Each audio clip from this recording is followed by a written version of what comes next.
Alright, just getting going. Nursing my morning coffee. Thought I'd make another video.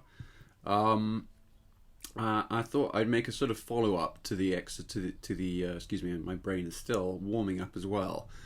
I thought I'd make a little follow-up to the video I made recently about the deep chesty ooh exercise, which you do on a very, very limited range to start with, and for a long time thereafter.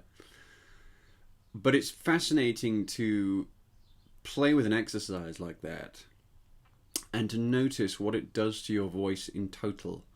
And this is something that's quite important to note and quite interesting to observe, which is that vocal exercises performed anywhere in your range they show up everywhere else, right? So they're non-local. It's more like a stream, except that it's like a stream that goes in both directions at once. So this has to do with the registers and the way that you've got the sort of thickening influence from the chest voice, and you've got the lengthening, stretching influence from the falsetto.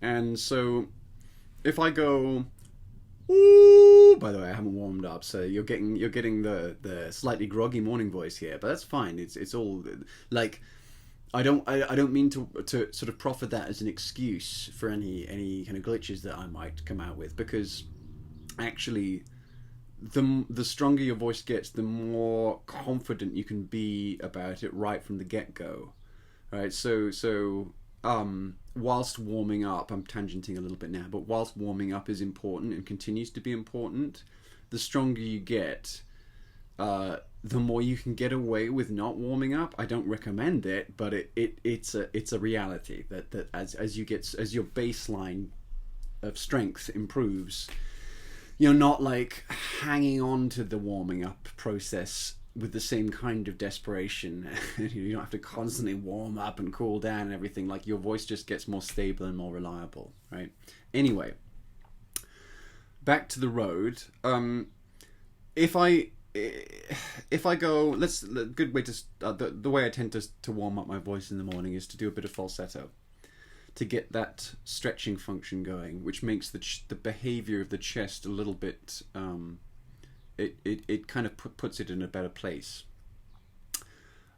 If I go ooh, ooh, ooh, immediately by doing that, I've prejudiced my voice towards a slightly stretchier, more flexible, but lighter coordination. It has a mellowing effect.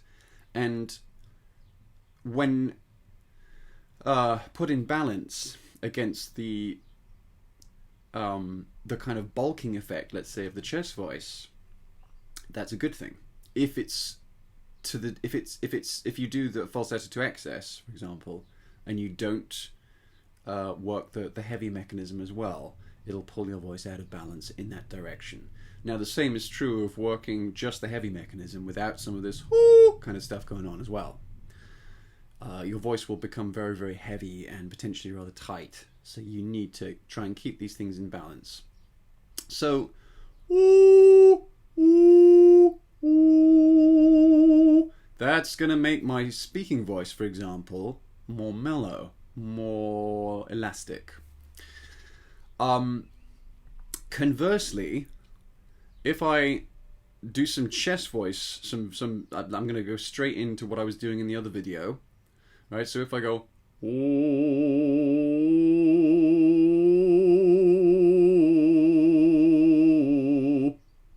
ooh,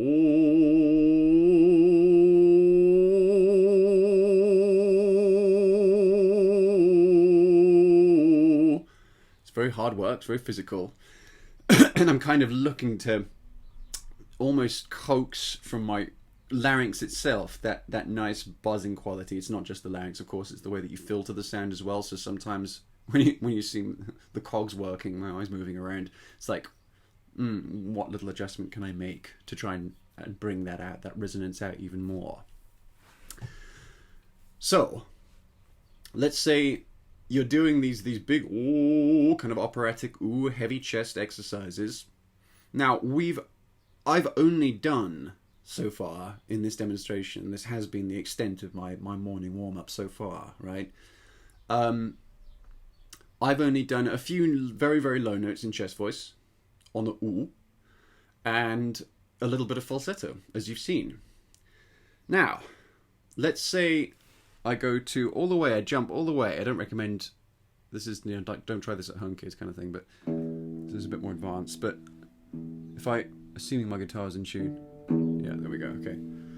So that's an E4, again, assuming it's in tune, thereabouts at least. Now, I haven't attended to that part of my voice at all, not in full voice. But let's say I switch to an R vowel and I go straight in.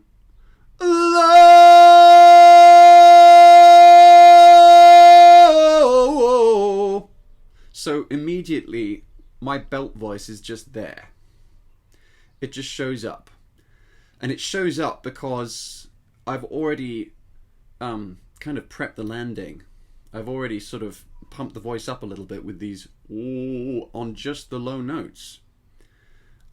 So by beefing up my voice down there, it kind of firms up the foundation so that when you take it higher, depending on the sound that you're making, I couldn't do an ooh up there in the same way. At least not I'd need to get up to warm up to that, right? But it's much more demanding. There's much more pressure. But that R is nice and stable. The chords are well engaged. The larynx is engaging properly, right? There's a little bit of that nice stretchy feeling from the falsetto. And the vowel itself is nice and deep. And that depth comes from all of these things that I've been doing. They're all exercises that focus on pharyngeal space in different ways, right? So both the ooh and the ooh, and they're both an ooh vowel. And the ooh vowel, of course, has the lowest laryngeal position of all the vowels. So, to start off with, a lot of the time when people go for a more open vowel sound in full voice, there's a bit of a habit for the larynx to start jumping up. It starts, sorry about my coffee tongue. It starts to kind of destabilize the whole mechanism. We go into a yell timbre. Now, this is why language is important. Belting, you know, that kind of singing, it is yelling in a sense. It's skillful, cultivated yelling. I prefer to think of strong calling out or hollering because it has a little bit more of a connotation of depth and theatricality and a little bit less of a connotation of shrillness. Right? So, again, if I go, think about the quality of that ooh. Ooh, ooh, ooh. Okay. Going back to the R. La, la. You see, it's got a lot of behind it. I'm going to try and brighten it even more. Let's see what happens. La, la. It's almost like la-di-da, right? So there's a sort of posh feeling behind it. Oh, yeah, it's very good. Right, see? So this backspace, this sense of depth, acts as a kind of, which is facilitated by the strength of all of these muscles, which is itself cultivated by these kinds of exercises. It acts as a buffer or a bulwark against shrillness, against the voice falling out of its resonance pocket. Okay? And it feels very, very stable. It feels very vigorous, but it feels very comfortable. It's very pleasant to produce. So once you've built that in, you can start to apply it to different vowel sounds. I'll do one more vowel just to finish. The air vowel, which is, I pronounced it in a sort of spread speaking kind of way then. And that's a real tricky vowel for a lot of singers because they tend to, it really, really encourages the larynx to raise and the sound to sort of spill out too much from the mouth. Lay, lay, like this. So if we connect it now to that la, if I again say lay, lay, you see it sort of shares the same resonant space, the same feeling in the body and in the back of the throat. Lay, so you can just go straight into that. Once you've built that strength and built that muscle memory, you no longer have that same problem with more open vowels getting too spread and sort of disintegrating. All right.